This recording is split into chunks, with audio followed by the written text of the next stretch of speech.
White Knuckle is one of my favorite games in a while, and a game I play almost every day. It's like a gambling addiction, but instead of playing with cards or pulling the lever of a slot machine, I'm frantically climbing to get away from various anomalous creatures trying to eat me. It's amazing that this game, that isn't even fully released yet, can give me hours of fun and enjoyment and doesn't get stale or fry or lock your PC just for playing it. So it baffles me that I couldn't find a tier list for the artifacts even after almost a month of the Abyss update. So I decided if anybody's gonna do it, I might as well give it a shake. Before I get into it, I want to say that this tier list isn't definitive by any measure, and is purely of my opinion of the current version of the game being the Abyss update. I will present to you information on how the artifacts work and any little bits of info that sway my choices. And I encourage anyone who watches this video of any skill level or are thinking of getting the game to give all artifacts a try and make your own uses out of them. The better parts of this game is using the tools you are given and the knowledge you learn to make your own paths and create effective and unorthodox runs. No path is set in stone. The remote is a device that spawns in grabbing points that last for 30 seconds and amplifies the direction you jump in. You can spawn in 4 at a time, although you can get 5 at a time, but only if you waste the first 4 by spamming the remote as soon as you get it.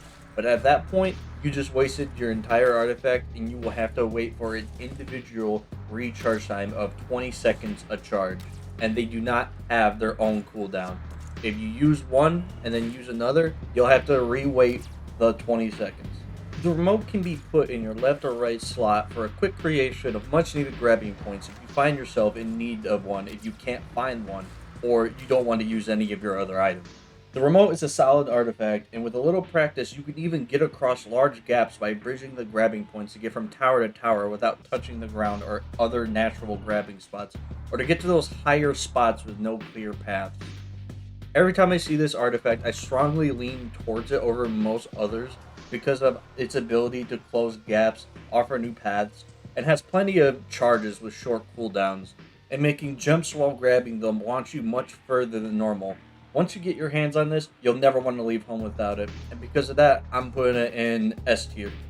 Okay, something I have discovered upon going back to make sure that the information I'm putting in my script is correctly, I've come to find out that holding onto the remote's grabbing points actually drains less stamina than any other point that you could grab onto. And as it turns out, pairing that with how long these grabbing points last and the short cooldown, you can actually bridge indefinitely with a remote as far as you want, wherever you want, as long as there isn't something that can hit you or there isn't anything coming after you. I don't know if there will ever be a moment where that's actually useful because there's always something chasing you throughout the game, minus like when you get past teeth. But that's very interesting, and I can't wait to see if there's something I can use it against.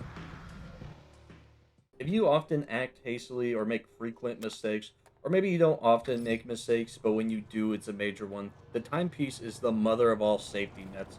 But this net isn't infinite or without flaws.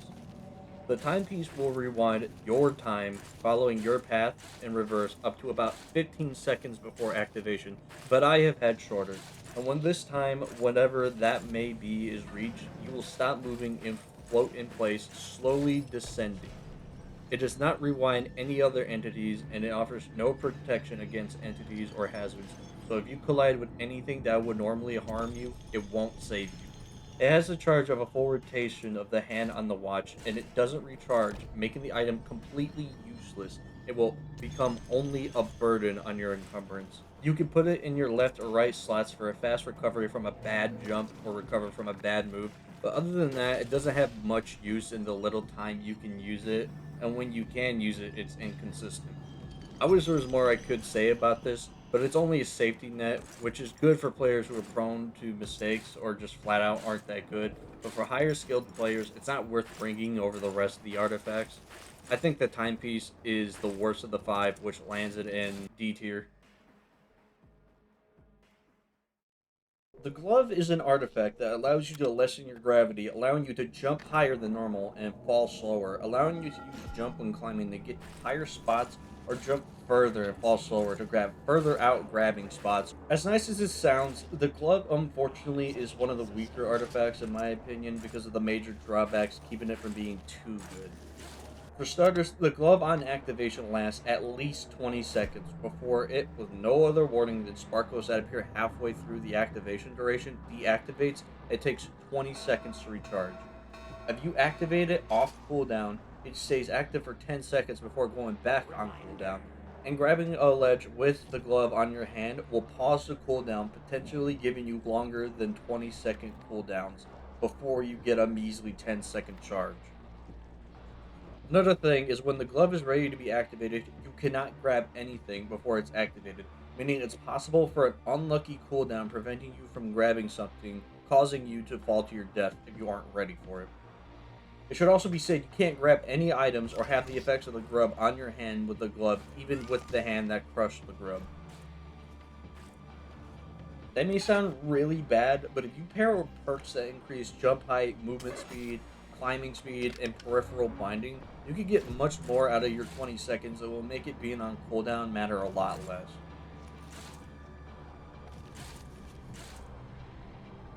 The best use for the glove is actually with the Worker Blood Bug. You can use the Worker Blood Bug as a kind of glider to get a ton of distance, and if you use a glove with it, you can practically fly a short distance before they kick you off. I found a tech where if you spam grab the bug, it won't kick you. You can spend 20 seconds actually flying across the map, but it isn't perfect. There's clearly a timing on it that I haven't really mastered, but I have gotten to work, where even doing this, it will still get a kick in on you. That's just going to take some practice to get used to. Alone, it's just an item that gives you less gravity every now and then, but with perks, the glove can be a monster artifact to have, which is why I'm putting it in A tier. There's not really much to talk about here. It's just the blink eye, but instead of destroying it on 3 uses, it just has a cooldown that lasts for 20 seconds. Nothing really all that special here. It's not bad, and it's good enough to keep it out of last tier. Use it as you would the blink eye and enjoy having a blink every 20 seconds. I certainly wouldn't go for it if my other option was anything but the timepiece, but it's by no means bad. It's the absolute in-between of being insanely good and terribly bad. Perfectly balanced. Same as a glove, it's better with perks like jump height, so it lands in the same tier just behind it. The spear is my favorite artifact, and is only second to the likes of Thor's hammer, in the sense that it returns to the player, but it lacks the ability to shoot lightning, unfortunately. The spear acts like a rebar, allowing you to throw it into walls and enemies to create paths without using resources or getting rid of any headaches you would have, as long as your headache isn't the face. When you throw the spear and are a certain distance away from it when it gets stuck in something, if you look at it, you will get an icon that appears over it, and if you click your mouse, you can call it back to you. Be careful when you call it back, because it brings a lot of momentum with it when it returns to your hand. And if you're not grounded, it will fling you in the direction it is traveling. But that's anything but bad. It gives you a burst of momentum in the direction it returns to you from, which allows you to get a lot of air if you can time it right, and if you can, you will find yourself reaching places the translocator could get you, if not a little higher. In fact, you can kind of spam it by throwing it at the ground below you and push yourself high enough to call it back and push you much higher, with the potential to get you to any high spot if you can keep throwing it at something close below you. And if there isn't and you're at one of the more lower places in the abyss, you could always throw it into the abyss and wait for it to come back, and when it does, jump off and let it push you into a more favorable position.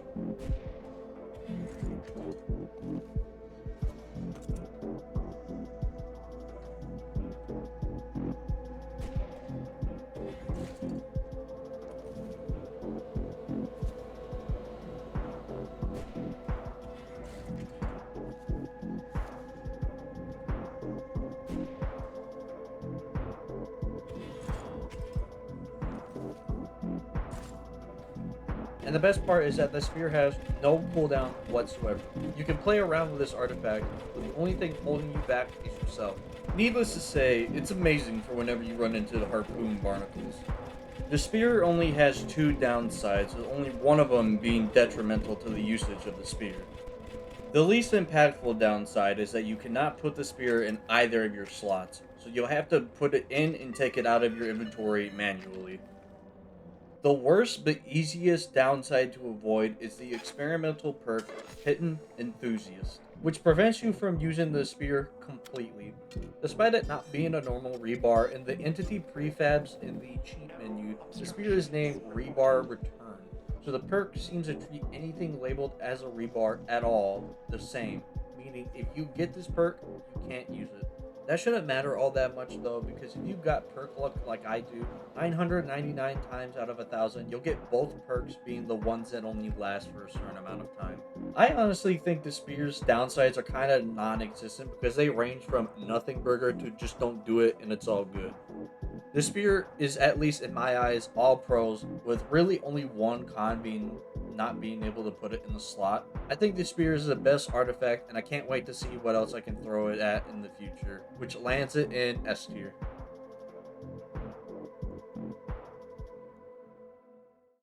Making this tier list was fun, if not a little weird, considering there's only 5 things to list at the moment. But I had fun making it, and I had fun messing around with the current artifacts, and even learned a couple things. I will update the list and add even more tiers if we get enough to warrant more than 3 or 4.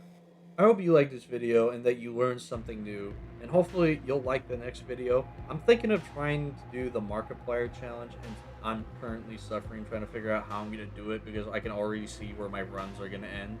Whatever I do next, I hope I can see you there in the comment section. I read every comment, and it makes me feel a way I can't describe that you would not only watch my video, but leaving a comment as well. If you liked the video, click the like button. If you agree or disagree with a choice of mine, let me know. I'm interested to see what other people's thoughts are. And if you want to see more in the future or support me, click the subscribe button and share me around. I'd really appreciate that. And with that being said, I'll see you when I see you.